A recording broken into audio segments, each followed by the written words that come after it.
श्रद्धा शिवमते जोशी, मी स्वतः ॲडव्होकेट आहे आणि आज सन्माननीय सुप्रीम कोर्टमध्ये जो निर्णय दिला गेला आहे, मी निशब्द आहे. मला लाज वाटत आहे लीगल फ्रेटर्निटीचा भाग असण्याची, आणि हे बोलताना मी कोणालाच घाबरणार नाही. जर आपल्या जर सन्माननीय सुप्रीम कोर्ट मध्ये लोक न्याय मागायला जातात आणि तिथे एकतर्फी असे ऑर्डर्स पास केले जातात ज्यामध्ये अजिबात प्रॅक्टिकल सोल्युशन्स नाहीत, सोसायटीमध्ये हार्मनी डिस्टर्ब होणार अशा प्रकारचे हे ऑर्डर्स इतक्या बिनधास्तपणे दिले जातात, त्या न्याय व्यवस्थेवर उद्या तुमच्या आमच्या सारखी लोक स्वतःच्या न्यायासाठी काय विश्वास करणार आणि का करणार? का येणार लोक आपल्याकडे जस्टिस साठी? का येणार? आपण पिलर्स आहोत. आज लीगल फ्रेटर्निटीचे आपण पिलर्स आहोत. आपण काय करतोय? मला एकच म्हणायचंय, आपल्या संविधानाने प्रत्येकाला अधिकार दिलेले आहेत सन्मानाने जगण्याचे. त्याच्यामध्ये पशु सुद्धा तितकेच इन्व्हॉल्ड आहेत आणि म्हणून आपल्याकडे ॲनिमल प्रोटेक्शन ऍक्ट्स आहेत.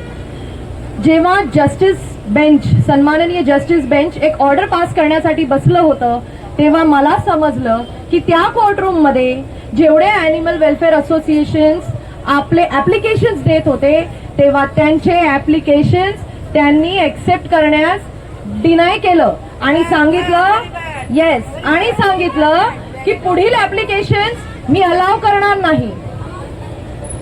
Respected Sir Justice Pardiwala ji, this is my question to you.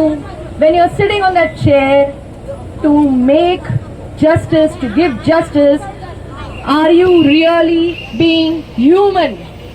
Not at all. Not at all. A judge's responsibility is to maintain harmony in the society. Their judgment should be such की आज शांतता असली पाहिजे आपल्या समाजामध्ये.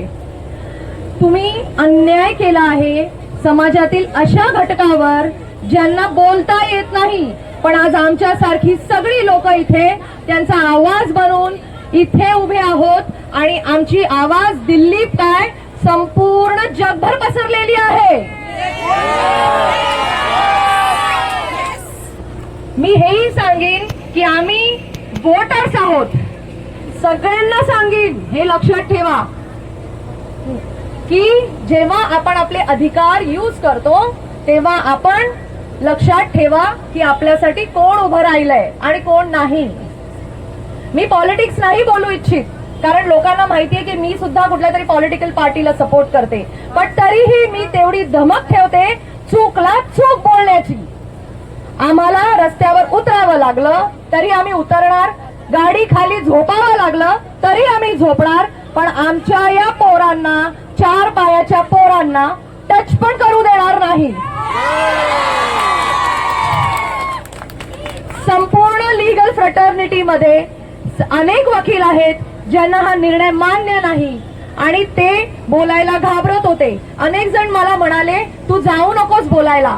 माझं profession, जर माझा आवाज दाबणार असेल तर त्या प्रोफेशनला मी गुड बाय बोलीन, पण माझा आवाज मी दाब दिल्लीवाल्या बरोबर उभी आहे आणि मानवी राय बरोबर सुद्धा. Meeting them regularly and neutering them.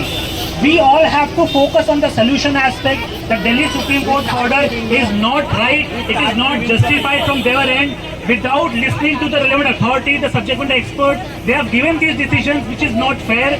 So right now we are taking these matters to the Supreme Court. We are filing petitions and asking them that we have the solutions. All we expect from you guys is to implement all these things. We are willing to help you. We are willing to train people. We are even willing to do it for free. All the organizations and the people who are there, they are doing their bit. But the real culprit is the people who are not implementing this. We all have to collectively come together and work towards the solution. The thing that the Supreme Court has said is not a solution-based approach. We all have to work towards a solution. Correct? So we are going to take this fight ahead and make sure that justice serves to the animals in need. Thank you.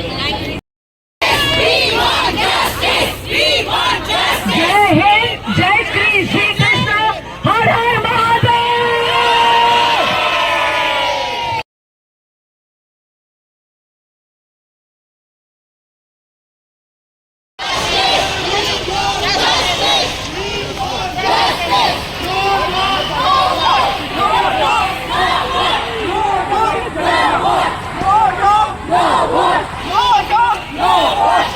ये कहाँ तक जाएगी?